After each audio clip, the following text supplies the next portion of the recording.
علی سید الانبیاء والمرسلین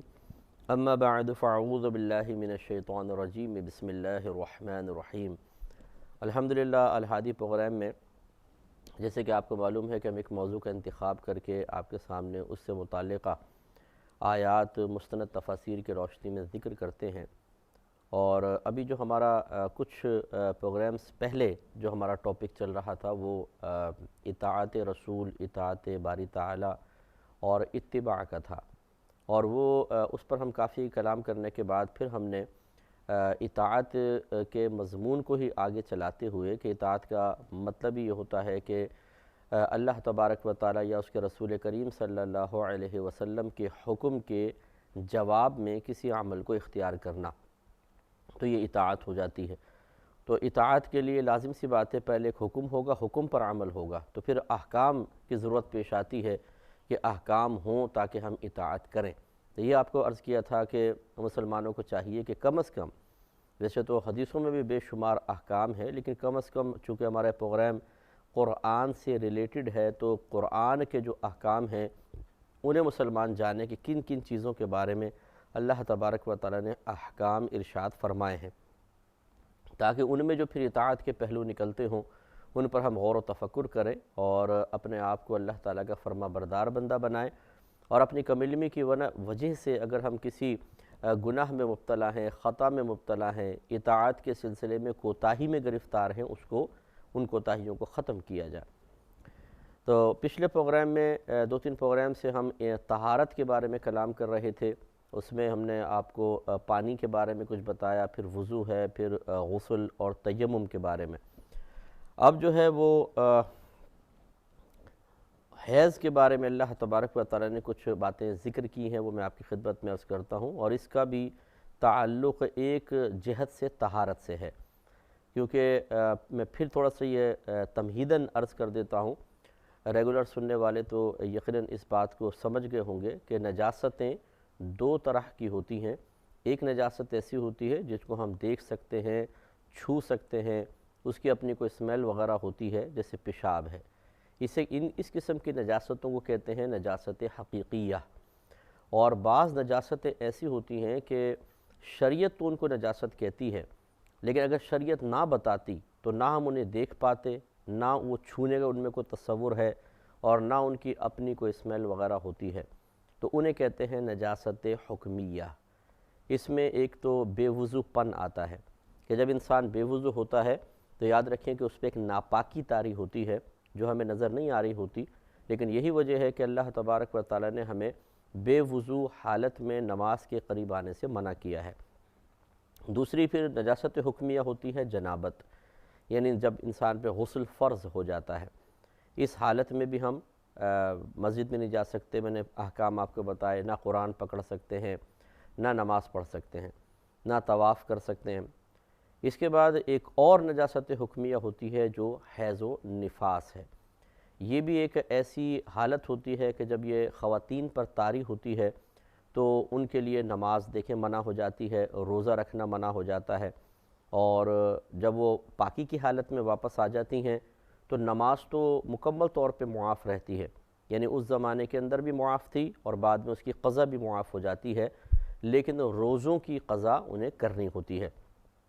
تو اس سے معلوم ہوا کہ یہ نجاست حکمیہ تین طرح کی ہوتی ہیں، ایک بے وضو پن، ایک حالت جنابت، ایک حیض و نفاس کی بنا پر طاری حالت۔ تو ان تین حالتوں کے اندر انسان بہت سارے شرعی احکام پر عمل نہیں کر سکتا، جیسے نماز نہیں پڑھ سکتے ہیں، روزہ نہیں رکھ سکتے، اور حیض و نفاس میں روزہ نہیں رکھ سکتے ہیں، اسی طرح جنابت میں بہت سارے کام منع ہو جاتے ہیں۔ تو یہ نجاست کا صحیح تصور ذہن میں رکھیں۔ اب جیسے یہ حیض کے بارے میں اللہ تبارک و تعالی نے ارشاد فرمایا ہے تو اس پر ہم تھوڑا سا کلام کریں گے۔ میں پہلے بھی کئی جہتوں سے اس پہ کلام کر چکا ہوں، لیکن جیسے کہ اگر آپ نے ہمارا درس بخاری دیکھا ہو یا بخاری پڑھی ہو کہ امام بخاری رحمۃ اللہ علیہ ایک بات کو یا ایک حدیث کو کئی عنوانات کے تحت لے کر آتے ہیں۔ جیسے اگر ایک ایک میں حدیث ہے، اس میں کسی سورت کے پڑھنے کا تذکرہ ہے تو اس کو ایسی جگہ لے آئیں گے جہاں نماز میں سورت پڑھنے کا بیان ہوگا۔ اگر بلند آواز سے پڑھی گئی ہوگی تو پھر اس مقام پر بھی لے کر آئیں گے جہاں جہر سے قراءت کرنے کا بیان ہوگا۔ تو اس کا فائدہ یہ ہوتا ہے کہ ایک چیز جب مختلف جہتوں سے مختلف طریقوں سے بیان ہوتی ہے تو اس میں بیان کردہ جو بھی چیزیں ہوتی ہیں ہر ایک چیز واضح اور کھل کر سامنے آ جاتی ہے، اور سیکھنے والے کے لیے، سمجھنے والے کے لیے بہت ہی بہتر ثابت ہوتی ہے۔ اس لیے میں پہلے بھی کچھ مسائل میں ان چیزوں کا بیان کر چکا ہوں، لیکن ابھی چونکہ ہم اب شرعی احکام پر آئے ہیں کہ قرآن پاک کے کون کون سے شرعی احکام ہیں، اللہ تعالیٰ نے ہمیں کن کن چیزوں کا حکم ارشاد فرمایا ہے، اس جہت سے جب ہم آیات کو دیکھیں گے تو یہ ہو سکتا ہے کہ پہلے کسی آیت پہ ہم نے کلام کیا ہو اور وہ ریپیٹ ہو، تو یوں نہ سوچئے گا کہ جی یہ دوبارہ یہ بیان کر دیا، لیکن ہم کوشش کریں گے کہ اب اسے شرعی احکام کے تناظر میں دیکھیں گے کہ اللہ تبارک و تعالیٰ نے ایک شرعی حکم دیا، اس میں اطاعت کا کیا پہلو ہے، اور اس اطاعت میں کوتاہی کرنے کا کیا وبال ہے، اور اگر کوتاہی کر چکے ہوں تو پھر توبہ کا طریقہ کیا ہے اور اس کا کفارہ کیا ہے۔ لہذا سورہ بقرہ آیت نمبر 222 میں اللہ تبارک و تعالیٰ ارشاد فرماتا ہے وَيَسْأَلُونَكَ عَنِ الْمَحِيضِ، اے حبیب یہ صحابہ کرام علیہم رضوان آپ سے حیض کے بارے میں سوال کرتے ہیں۔ جب صحابہ کرام نے سوال کیا کہ یا رسول اللہ جس طرح یہود وغیرہ کرتے ہیں کہ بالکل عورت کو علیحدہ کر کے رکھ دیا جاتا ہے، کیا یہ صحیح ہے، یہ ہم ایسا کریں یا نہ کریں، تو پھر اللہ سرکار صلی اللہ علیہ وسلم نے اس کا جواب اللہ تعالیٰ کے حکم سے ارشاد فرمایا۔ تو سوال یہ تھا، یعنی اللہ تعالیٰ نے پہلے یہ بیان فرمایا کہ وَيَسْأَلُونَكَ عَنِ الْمَحِيضِ، اے حبیبی آپ سے حیض کے بارے میں سوال کرتے ہیں، قُلْ آپ فرما دیجئے ہوا اذن، وہ ایک گندگی ناپاکی ہے، فَاعْتَزِلُوا النِّسَاءَ فِي الْمَحِيضِ، تو تم عورتوں سے ایام حیض میں علیحدہ رہو، وَلَا تَقْرَبُوهُنَّ اور ان کے قریب مت جاؤ، حَتَّى يَطْهُرْنَ یہاں تک کہ وہ پاک ہو جائیں، فَإِذَا تَطَهَّرْنَ پھر جب وہ پاک ہو جائیں، فَأْتُوهُنَّ تو تم ان کے پاس آ سکتے ہو، مِنْ حَيْثُ أَمَرَكُمُ اللَّهُ جس جگہ سے یا جہاں سے اللہ تبارک و تعالیٰ نے تمہیں حکم یا اجازت ارشاد فرمائی ہے۔ ان اللہ یحب التوابین، بے شک اللہ تبارک و تعالیٰ توبہ کرنے والوں کو محبوب رکھتا ہے، ویحب المتطہرین اور پاک ہونے والوں کو پسند فرماتا ہے۔ تو اب اس میں ایک حکم حیض کے بارے میں بیان ہو گیا، باقی احکام قرآن عظیم میں بیان نہیں ہوئے، بہت ہی کم احکام، ایک بس آگے اور ہے حکم مطلب تین طلاق کے بعد، یعنی طلاق کے بعد جو عورت عدت گزارے گی اگر وہ حیض والی عورت ہے تو یتربصن بانفسہن ثلاثۃ قروء، یہ بس بیان ہوا، باقی بہت سارے احکام قرآن نے بالکل اس کو ٹچ بھی نہیں کیا، وہ حدیث سے ثابت ہوتے ہیں، ہمارے آقا صلی اللہ علیہ وسلم نے حدیث بکثرت انہیں بیان فرمایا۔ اب یہاں پہ ایک بات میں بھی عرض کر دیتا ہوں کہ جو یہ کہتے ہیں کہ جی صرف قرآن پڑھو، حدیثیں تو بعد میں جمع کی گئی، ان کا کوئی اعتبار نہیں، پتہ نہیں صحیح ہیں یا نہیں ہیں، صرف قرآن پڑھو، تو وہ قرآن سے ذرا حیض کے احکام تو بتائیں۔ صرف ایک حکم یہاں بیان ہوا ہے، باقی خواتین ان دنوں میں کیا کریں گی، کیا نہیں کریں گی، کیا نماز پڑھ سکتی ہیں، نہیں روزہ رکھیں گی کہ نہیں، کیا کچھ زبان سے پڑھ سکتی ہیں، کیا نہیں پڑھ سکتی، کہاں جا سکتی ہیں، کہاں نہیں جا سکتی، کچھ بھی قرآن میں بیان نہیں ہوا۔ تو اب وہ حضرات کہ جو صرف یہ کہتے ہیں کہ جی قرآن ہی سب کچھ ہے، حدیثیں کچھ نہیں ہیں، وہ سمجھ لیجئے کہ ادھورا دین اختیار کیے ہوئے ہیں، اور یقیناً یہ نہیں کہ قرآن نامکمل کتاب ہے، لیکن قرآن نے کہیں یہ دعویٰ نہیں کیا کہ سارے احکام قرآن نے بیان کر دیے، ہاں قرآن نے ہمیں راستہ دکھایا ہے۔ اللہ تعالیٰ ارشاد فرماتا ہے کہ اس رسول کی اطاعت کرو، یہ رسول جو تمہیں حکم دے اس کو اختیار کرو، جس سے منع کر دے اس سے باز آ جاؤ۔ تو اس قسم کے جو احکام قرآن میں ہیں یہ اشارہ کر رہے ہیں اس طرح، بلکہ صراحتاً بتا رہے ہیں کہ جو چیز آپ قرآن میں نہ پائیں تو نبی کریم صلی اللہ علیہ وسلم کی طرف رجوع کرنا ہوگا۔ اس کا مطلب ہے کہ دین صرف قرآن سے حاصل نہیں ہوگا، بلکہ اس کے لیے ہمیں حدیثوں کی طرف بھی آنا ہوگا، اور حدیثوں میں بھی پھر یہی صورتحال ہے کہ ان میں بہت ساری چیزیں واضح طور پہ بیان نہیں ہوتی ہیں۔ اس پر ہم نے ایک حدیث آپ کو بتائی تھی کہ حضرت معاذ بن جبل رضی اللہ تعالی عنہ کو جب نبی کریم صلی اللہ علیہ وسلم نے یمن کا حاکم بنا کر بھیجنا چاہا تو آپ نے پوچھا کہ اے معاذ آپ وہاں پر کس چیز سے فیصلہ کریں گے؟ بما تقضی یا معاذ، اے معاذ کس شے کے ساتھ آپ وہاں پر فیصلے کریں گے؟ عرض کی کہ میں قرآن عظیم سے فیصلہ کروں گا۔ میرے آقا صلی اللہ علیہ وسلم نے ارشاد فرمایا اگر آپ قرآن میں نہ پائیں تو عرض کی کہ پھر میں سنت رسول یعنی احادیث سے فیصلہ کروں گا۔ سرکار نے فرمایا اگر اس میں نہ پائیں تو عرض کیا کہ پھر میں اپنی رائے سے کام لوں گا، رائے سے اجتہاد کروں گا، یعنی اجتہاد کر کے اپنی رائے کو بیان کروں گا۔ تو اس پر نبی کریم صلی اللہ علیہ وسلم بہت خوش ہوئے اور آپ نے فرط مسرت سے آپ کے سینے پہ ہلکا سا ہاتھ مارا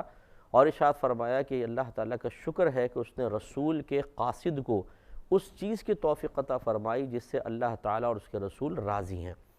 تو دیکھیں معلوم ہوا کہ بہت سی چیزیں قرآن میں نہیں ملیں گی، حدیث کی طرف آئیں گی، حدیث میں بھی نہیں ہوں گی، تو پھر مجتہدین کی باری آئے گی کہ وہ اپنے اجتہاد اپنے رائے کے ذریعے ان چیزوں کو حل کریں گے۔ اس لیے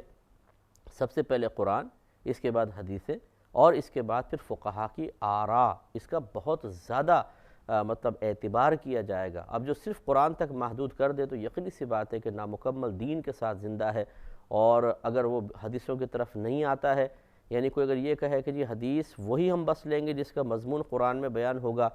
پھر بھی دین ادھورا رہے گا، کیونکہ سینکڑوں بلکہ لاکھوں حدیثیں ایسی ہیں جن میں ایسے مضامین بیان ہوئے ہیں جن کا ذکر قرآن کے اندر موجود نہیں ہے۔ چنانچہ اب اس آیت کے اوپر آ جائیں ذرا، تو اللہ تعالیٰ نے فرمایا قل ہوا اذن، کہ یہ ایک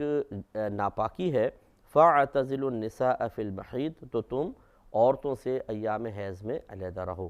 ولا تقربوہن، اور ان سے ان کے قریب نہ آؤ، حتی یطہرن، یہاں تک کہ وہ پاک ہو جائے۔ تو اب اس میں مسئلہ یہ ہوتا ہے کہ باقی احکام میں تھوڑا سے مختصراً عرض کر دیتا ہوں کہ یہ اللہ تبارک و تعالیٰ نے عورت کے لیے ایک بہترین جسمانی صحت کا ایک نظام قائم کیا ہے کہ جو اضافی بلڈ ہوتا ہے وہ جسم سے خارج ہو جاتا ہے، اور اس میں حکمت الہیہ یہ ہوتی ہے کہ جب کوئی بہن پیگننٹ ہو جاتی ہیں اور بچہ ماں کے رحم میں وجود پا جاتا ہے تو یہی خون حیض اس بچے کی غذا بنتا ہے۔ تو جو یہ جس کو اب بچہ دانی کہتے ہیں، اس کو رحم کہتے ہیں عربک میں، تو یہ رحم سے یہ بلڈ باہر آتا ہے اور ہر ماہ یہ صحت کی علامت ہوتی ہے۔ پھر جب بچہ حمل ٹھہرتا ہے تو رحم کا منہ بند ہو جاتا ہے، تو اب وہ جو بلڈ باہر آ رہا تھا وہ یقیناً باہر نہیں آتا، تو پھر وہ بچے کی غذا بننا شروع ہوتا ہے، اور تقریباً کوئی بچہ 7 ماہ میں پیدا ہوتا ہے، کوئی 8 ماہ، کوئی 9 ماہ میں پیدا ہوتا ہے، تو 9 ماہ تک اگر کوئی بچہ پیٹ میں ہے تو یہ بلڈ اس کی غذا بنتا رہتا ہے، اور اسی سے اس کے اعضاء وجود میں آتے ہیں۔ یہ اللہ تعالیٰ کا اتنا عظیم ایک نظام ہے اور اتنی عظیم اللہ تعالیٰ کی قدرت کا اظہار ہے کہ جس پر غور و تفکر کیا جائے تو عقلیں حیران رہ جاتی ہیں، اور اس کی نظیر پیش کرنا قیامت تک کسی انسان کے لیے ممکن نہیں ہے، بلکہ انسان اور جنات مل کر بھی کوشش کریں تو یہ نظام نہیں بنا سکتے کہ بلڈ لے لیں اور بلڈ سے ایک جیتا جاگتا انسان بنا دیا جائے، اسی بلڈ سے آنکھیں بن رہی ہوں، کان بن رہے ہوں، پھیپھڑے، گردے، دل، کھال، بال، ناخن، بہت ہی حیرت انگیز، اور ہڈیاں، یہ اللہ تعالیٰ کا بڑا کرم ہے، کمال ہے۔ تو لہٰذا یہی خون حیض پہ بچے کی غذا 9 مہینے تک بنتا ہے۔ تو جب یہ ایام ہوتے ہیں تو پھر، اور یہی یاد رکھیں کہ جب فرسٹ ٹائم کسی بہن کے یہ ایام آتے ہیں تو اس کی بلوغت کی علامت بنتے ہیں۔ یہ بچی کی عمر 9 سے 15 سال کے درمیان ہو اور اس میں کبھی حیض آ جائے تو سمجھ لیجئے وہ بالغہ ہو گئی، اور اگر 15 سال تک کچھ بھی نہیں ہوا تو 15 سال کے بعد ہم بالغ ہونے کا حکم لگا دیتے ہیں چاہے حیض نہ آیا ہو، لیکن یہ بچی کی بلوغت کی علامت بن جاتی ہے اگر 9 سے 15 سال کے درمیان حیض آ جائے۔ تو لہٰذا جب یہ ایام آتے ہیں تو پھر خواتین کو چاہیے کہ فرسٹ ٹائم جب یہ ہوں تو بڑے احتیاط کے ساتھ ان کے دن ذرا نوٹ کریں کہ کتنے دن تک یہ ایام رہے ہیں۔ اس میں پورے 24 آور کوئی بلیڈنگ نہیں ہوتی ہے، وقفے وقفے سے ہوتی رہے، جیسی شروع ہو تو فوراً وہ ڈیٹ نوٹ کر لی جائے، وہ دن لکھ لیا جائے، پھر 1 دن 2 دن 3 دن، جتنے دن بھی آ رہا ہے حساب بنائیں۔ تو کم از کم ہمارے خود نبی کریم صلی اللہ علیہ وسلم نے فرمایا کہ حیض کم از کم 3 دن ہوگا اور زیادہ سے زیادہ 10 دن۔ تو اگر بالفرض 1 دن بلڈ آیا، 2 دن آیا اور پھر بند ہو گیا اور پھر آیا ہی نہیں تو یہ حیض نہیں ہو سکتا، کیونکہ حیض کم از کم 3 دن تک آئے گا، اور جب یہ 2 دن آ کے بند ہو گیا، تیسرے دن نہیں آیا تو سمجھ لیجئے کہ یہ بیماری کا خون ہے، جس کو استحاضہ کہتے ہیں عربی میں، الف سین تے ہا الف ضاد اور گول ہا، استحاضہ،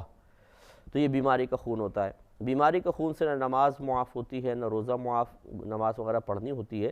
لیکن جب یہ شروع ہوگا تو یقینی سی بات ہے عورت سمجھے گی حیض ہے شاید تو وہ چھوڑ دے گی، لیکن جب 2 دن بعد